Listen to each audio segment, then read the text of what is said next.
What's going on, guys? First ever podcast episode where I do not work for Hill Air Force Base. What's up? I don't really know what to talk about right this second, but I am getting my ass beat on Mimo.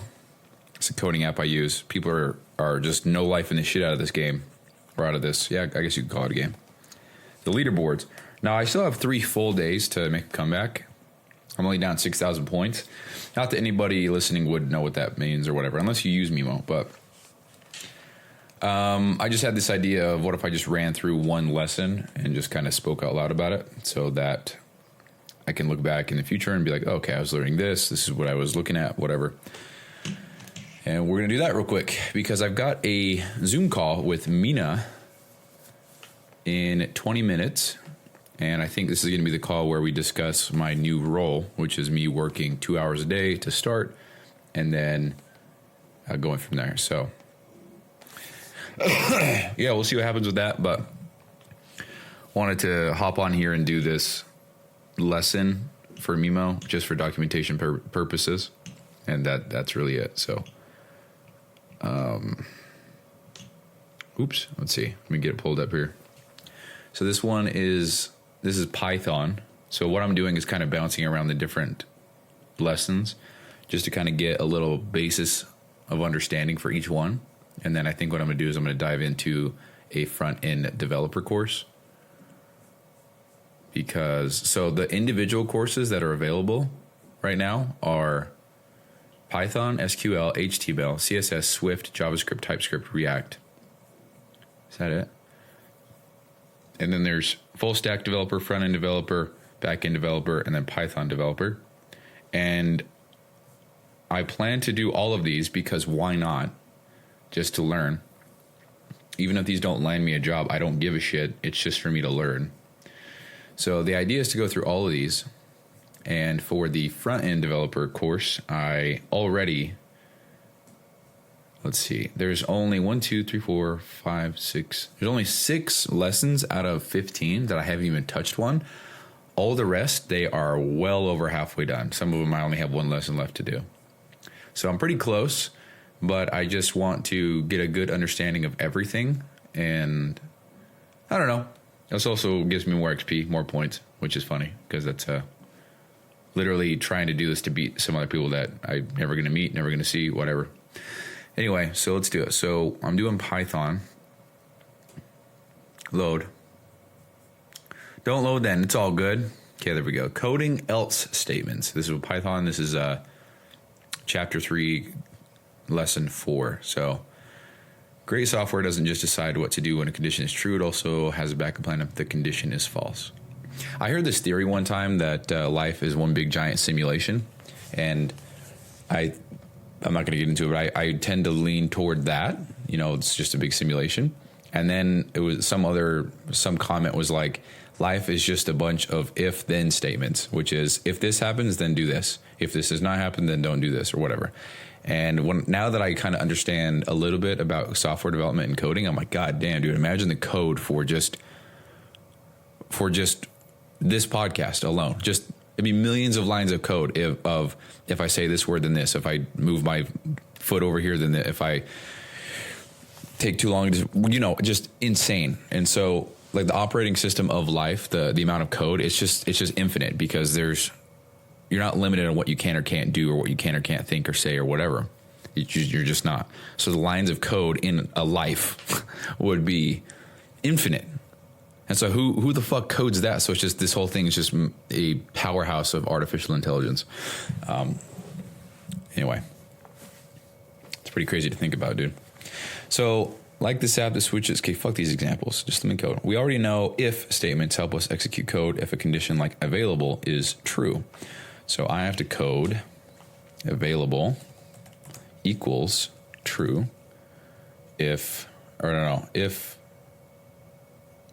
available equals true. If available, print in stock. So it says if available, meaning if available is true, then print this in the console. It was true, so it printed in stock in the console. I'm actually not going to do this full lesson. I realize this is probably going to be crazy. So this is a full 20 question lesson. So this might be 10 minutes. So I'm not going to do that. But never mind. Never mind on all that. Other thing that I did, and this is crazy, it's just an itch that I've had for a while, is I wanted to buy some Yu-Gi-Oh cards just for the sake of my childhood. Because I was really into it when I was a little kid. I have no intentions of playing ever again. I would love to if I had friends or family that wanted to get into it, but it's just one of those things for me. It was a huge part of my childhood, and there is so much nostalgia there for me. So I bought this starter pack structure deck thing from where I work at the store up there, and I brought it home, and all I did was just kind of go through the cards and just kind of looked at them, and I was like, holy shit, dude, the memories, and got some little card sleeves, put them in there, and now they're safe and secure for no other reason than maybe they'll be worth something in a year or two or in the future. I don't know. But dude, I was looking into the game more. Again, not with the intent to play, but just kind of looking into it, because I have some of the greatest memories playing this game with my dad and with my uncle on my dad's side and with my cousin on my dad's side. And it was just so much fun, dude. I had such a blast. It's a very, very detailed strategy card playing game if you really want to get into it. And they've just made so many new cards. They've made so many new, I don't want to say rules, but maybe new rules, new phases of your turn. And I was watching two people play on YouTube, just some tournament, and I was like, what the fuck is even going on? One guy went through his deck 20 times, played 5 cards, did so many different things before the other guy even went, and apparently he won. I was like, what the fuck is this, dude? Anyway, yeah, so I went on Amazon and bought these rare cards. They give you, I think it's like 2 ultra rare, 5 rare, 10 uncommon. I don't even know the rarity. I don't even give a shit. But they give you those, and it was like $4 a pack, so I bought 5 packs. And there's about 50 cards in each one. And I just went through them. That's all I did. And it just scratched an itch for me, because this was such a huge part of my life when I was a little kid. And seeing these images, seeing these names, like some of these images, I just look at that. I'm like, oh yeah, that's Fissure. Oh yeah, that's Swords of Revealing Light. Oh yeah, that's Call of the Haunting. These are the card names, and it's some nerdy shit for sure.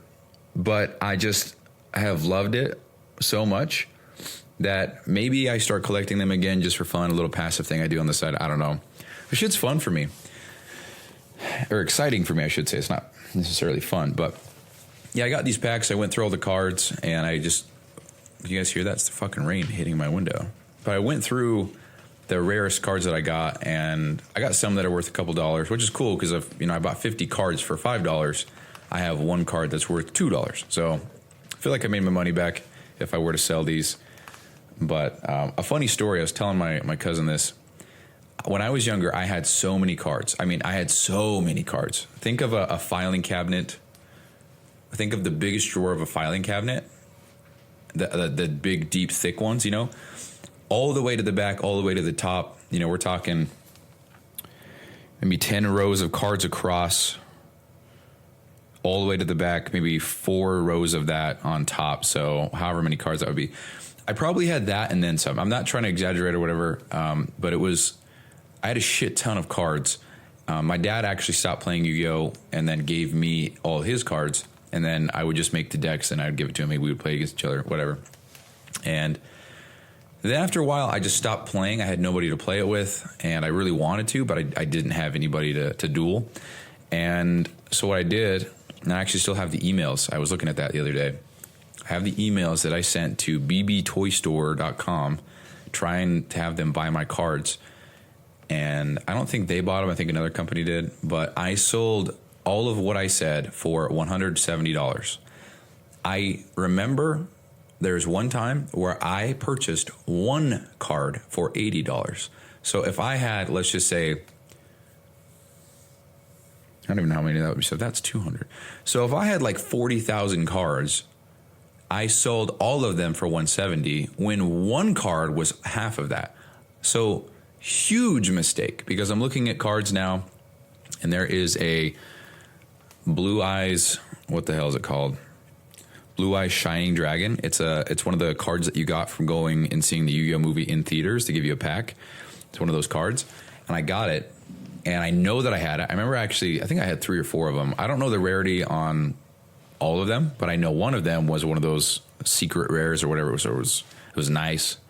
And I'm looking it up, and apparently that's worth $600 or something like that. So, maybe I didn't have that one, but I really do think that I did. And that's just an example of one of the 40,000 cards I had is worth now like $600. And so like 12 years ago, I sold them all. I actually put them in a box, shipped them off. They said that they would count them, go through them all, give me a price, and then if I didn't agree, then I would send it back. And me being, really young and dumb, I didn't really understand that maybe I could have gotten scammed or I could have stolen my shit, whatever. Because I sent them all my cards. They were going to look through them, give me a price, whatever. So they said 176 or something like that. Then they sent to PayPal. I guess for being 12 years old, I had a PayPal. I don't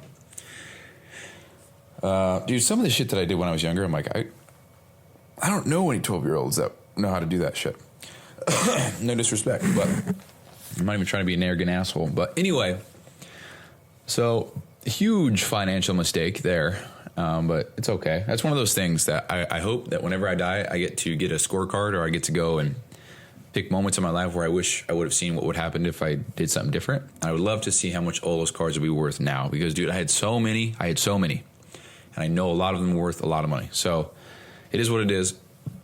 But I have no intentions of playing again. I'm not even trying to get into it. I think it's fun to collect them, and just for old memory purposes or nostalgic purposes, just go through them and just look at them again. Because what's funny, another thing that I realized is the cards are much smaller than I remember. But the last time I had them, I was a fucking tiny little kid. So maybe I just remember them being huge. But because I'm a grown man now, it's like, oh, these are tiny, But yeah, I have a lot of good memories with them. And so, yeah, who knows? Maybe I'll get a really expensive one and I'll be able to sell. I don't know. Who knows, dude? It's just fun as shit for me, or exciting as shit. Why do I keep saying fun? It's not fun. It's exciting to get some cards, look at them again, and remember, reminisce over all this stuff. So anyway, I don't think there's anything else I want to talk about with Yu-Gi-Oh, but I did do that, and yeah. Just exciting, dude. It's something to look forward to, a little side hobby. I mean, a super ultra mega side hobby. Like, I buy a pack of cards, look at them, put them on a shelf. That's it, Maybe I'll get an expensive one and I can save it. I don't know. But yeah, it's fun. So that's that. Also, I woke up around 8:30 today, which is insane for me because, for being a Wednesday, waking up at 8:30, that's nuts. It's supposed to be 30 minutes out from going to a second break at work right now, but your boy doesn't work anymore at my job. So anyway, woke up with a slight headache, but I think that's gone now, just like from yesterday and the day before, because I don't know what's been going on.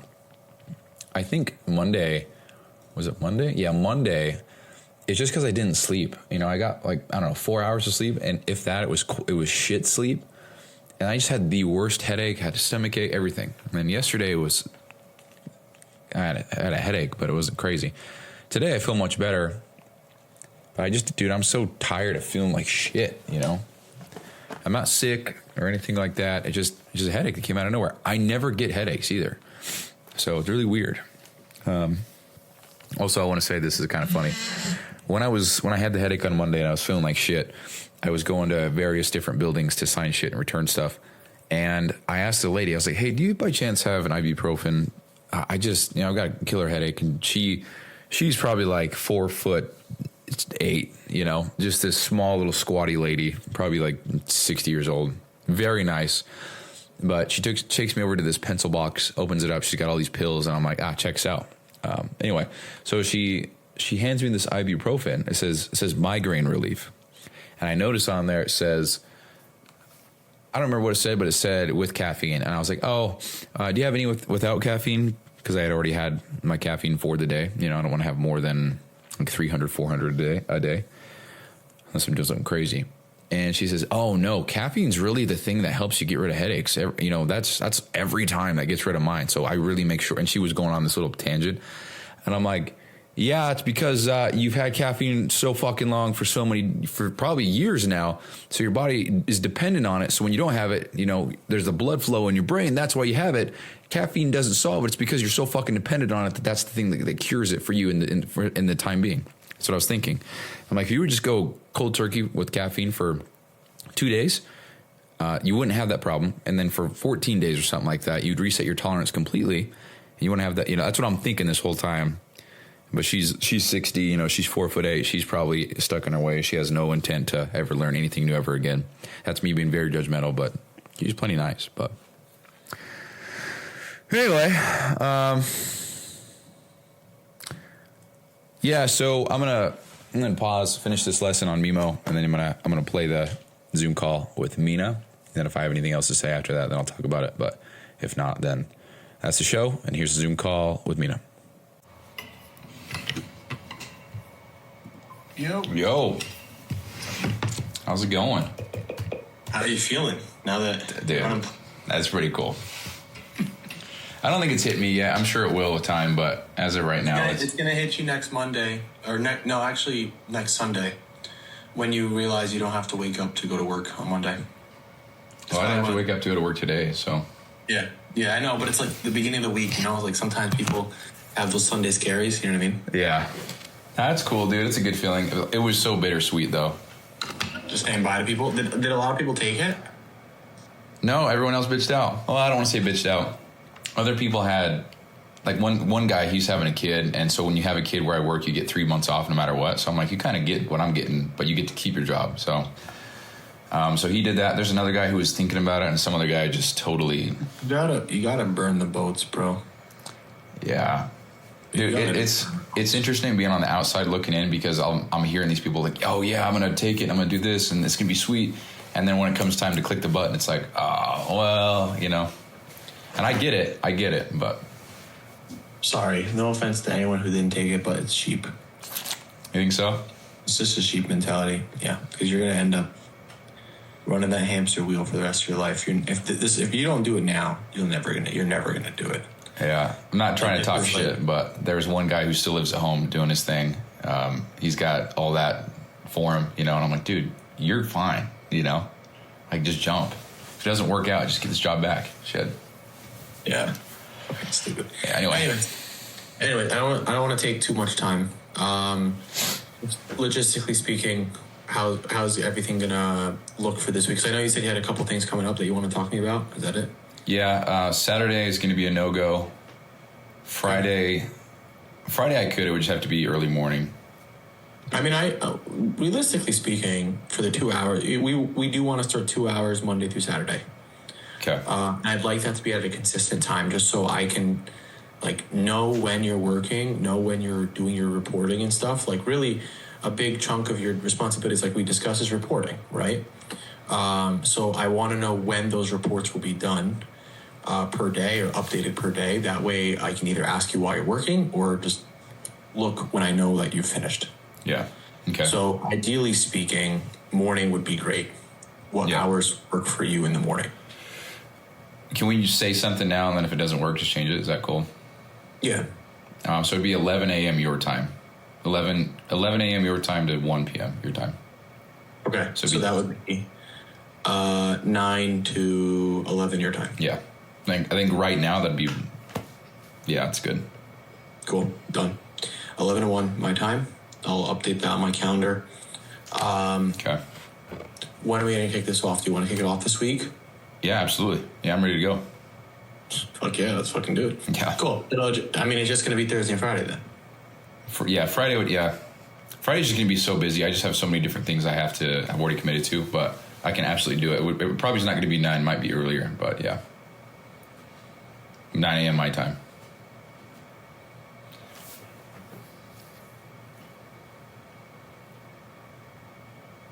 And we do 8 to 10 your time. Yeah. Consistently 8 to 10. Yeah. So it'll be 10 to noon my time. Mm-hmm. Yeah. I think that'll work.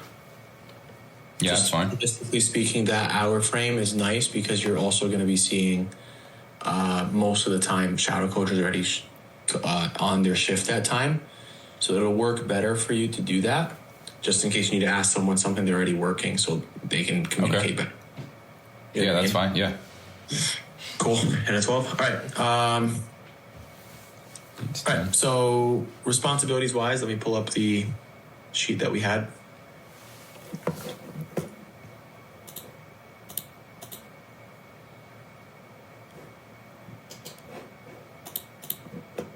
It says my access was denied. From what? From the doc? Yeah. Bug? Operations manager. Right here. Oh, can you do... Here, I just sent request access. I got my other email on there, I guess. What? King B? No, it's BRQUSE. Yeah, there you go. Yep. Done. Nice. So we already started on the fucking go high level, right? Not go high level, Slack and Notion. Yep. Right? Cool. That's not totally complete yet, correct? No, no. There's so much you can do. It's actually kind of overwhelming, dude. That's crazy. This stuff's so powerful. I don't want you to take too much time in chunks like that. Like, just give yourself an hour or something of the two. And I would like us to start monitoring check-ins. So it would be over here. Client activity. Where the fuck is it? Fuck. Okay, cool. So 3 and 4. Okay. That's what I'd like. Okay. I'll give you access to the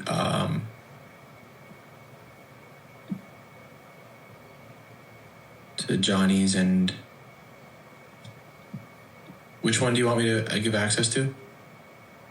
The same thing, QBRQ? Yeah, if you wouldn't mind. Yeah. Yeah, I was doing Allegiant Fit with everything coaching for me, so if I'm not going to be using that, then... Yeah, you're good. I think David actually has been using his own now.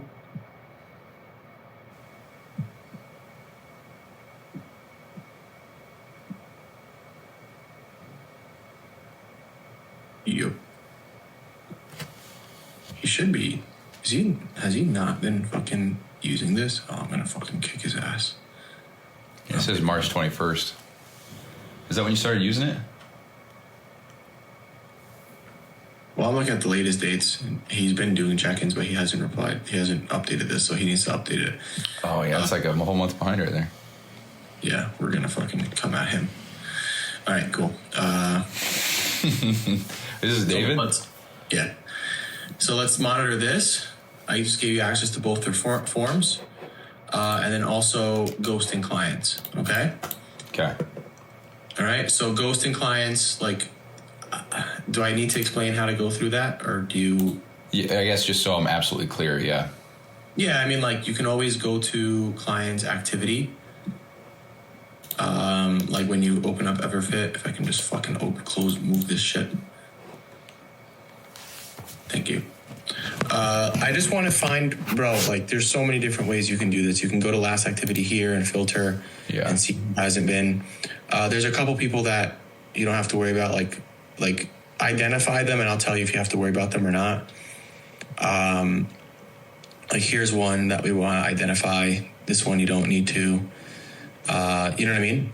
So let's identify ghosting clients from here. You also have access to the follow-up log, which I probably have a feeling you're going to end up changing anyways, just because I know how your brain works.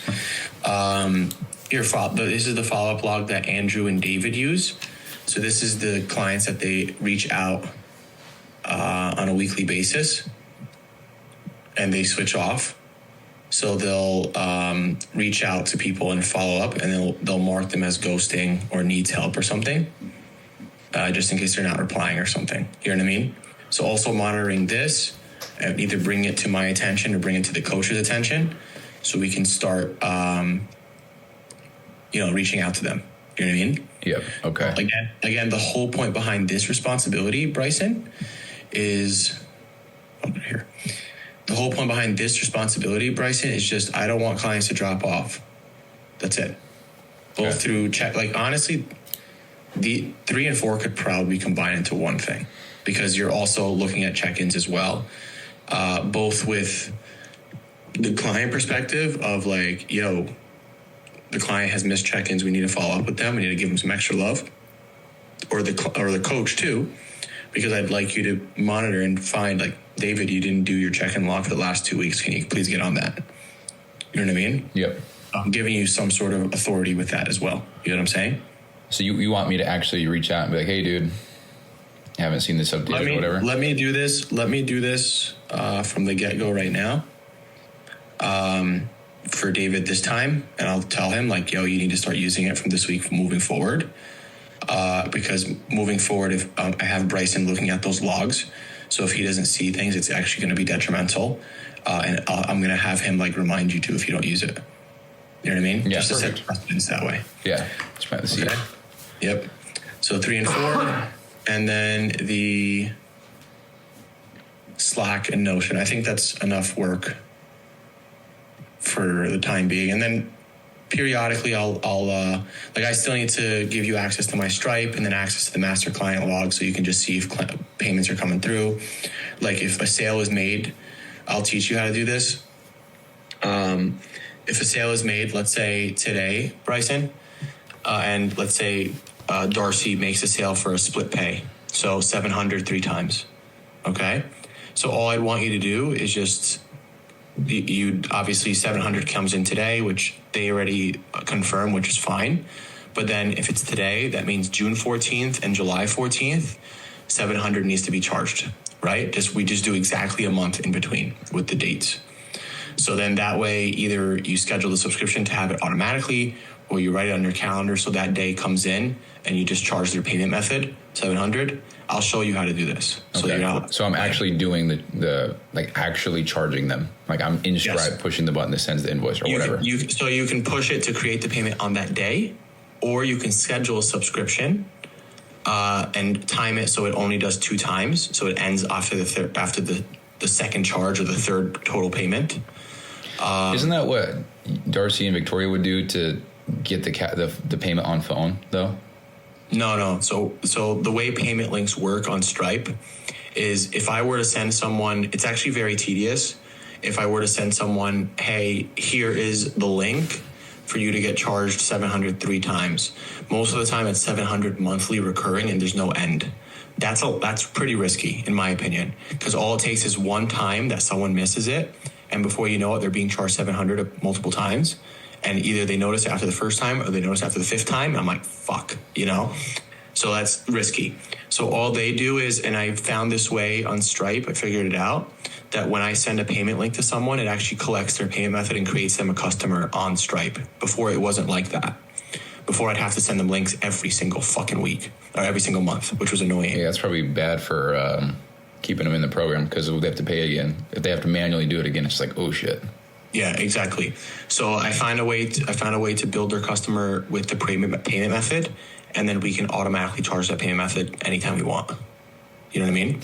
I'll record a Loom. Okay. On this. Yeah, that'd be helpful. Yeah, I got you.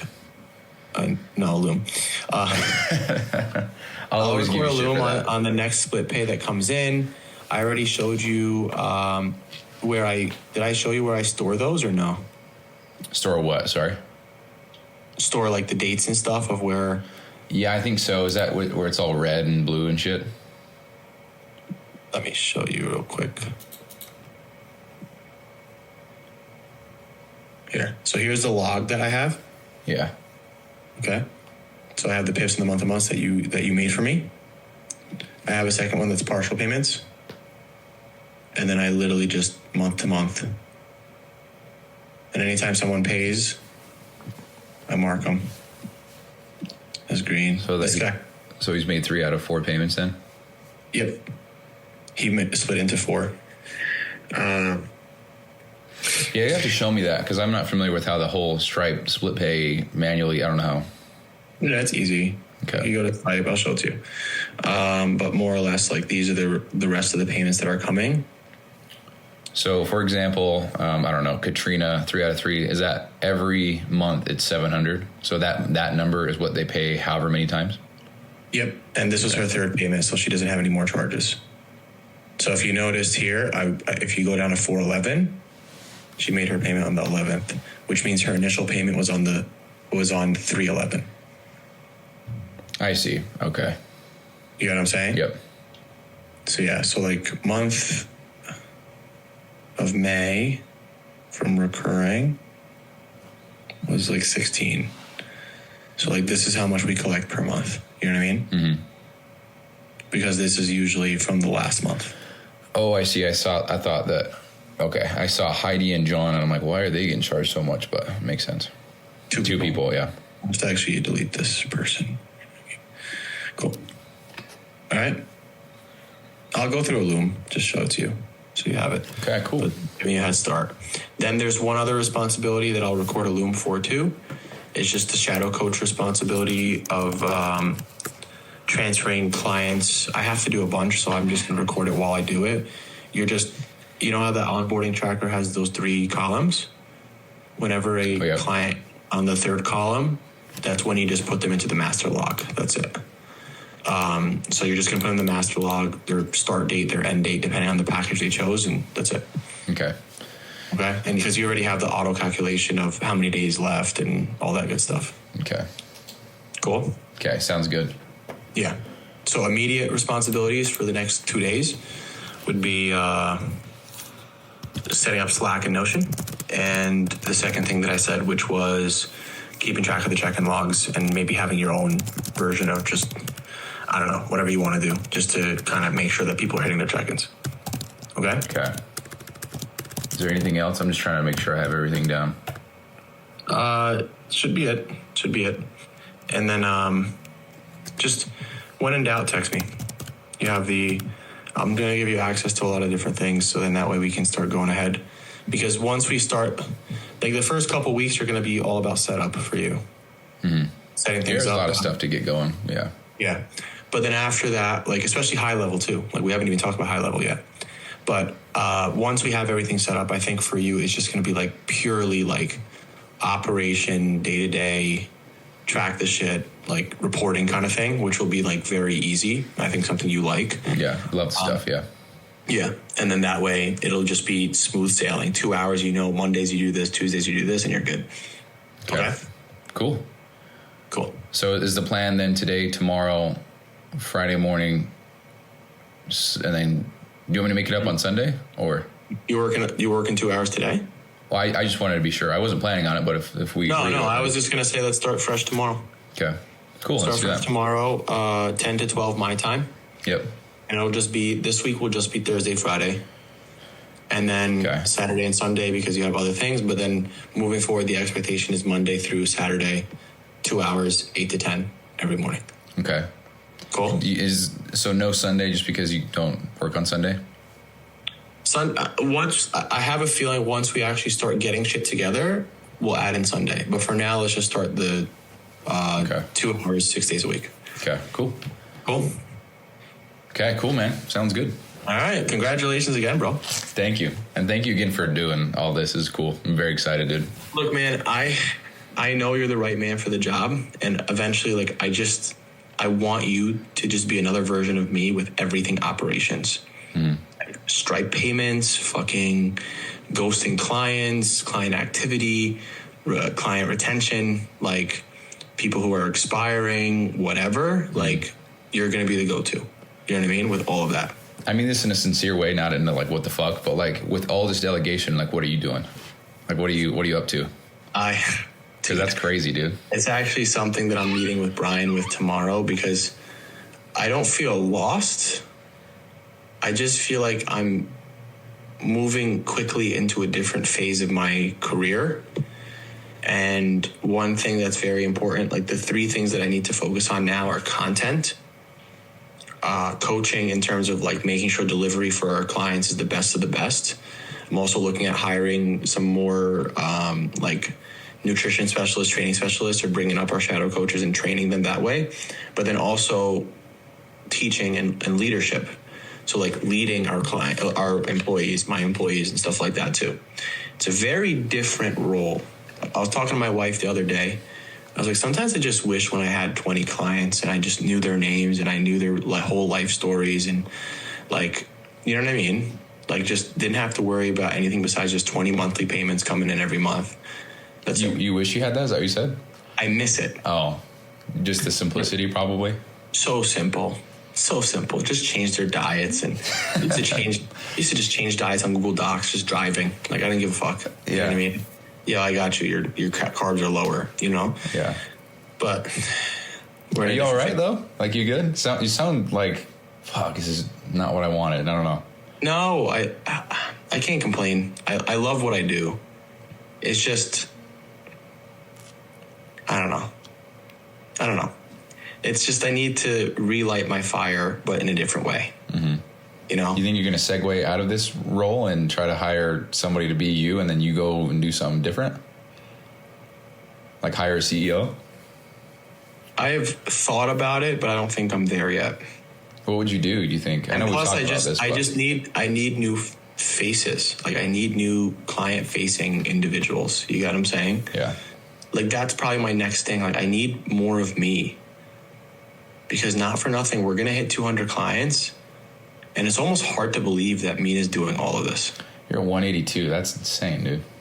Yeah, so it's like, it's hard to believe that Mina's doing all this. You know? And not for nothing. Third person? Yeah. Like, I want a nutrition specialist. I want to change my whole business model. And like I told you before, like, I'm done fighting for a seat at the table. Like, yeah, that's cool. I'm gonna make my own fucking table. That's cool as shit, dude. Yeah. But yeah, more to come. Anyways, appreciate you asking. Thank you for that. Well, it's cool, dude. Yeah, thank you. Mm-hmm. But I'm glad to have you on board too, dude. I'm glad that we made this work. So anything else you need, let me know. Keep me posted. And otherwise, I will hear from you tomorrow morning. Okay? Okay. Will do, man. Thank you so much. Congrats again, bro. Thank you. Yep. I'll talk to you later. Peace. Damn, dude. That's it. I have nothing else to say. Peace.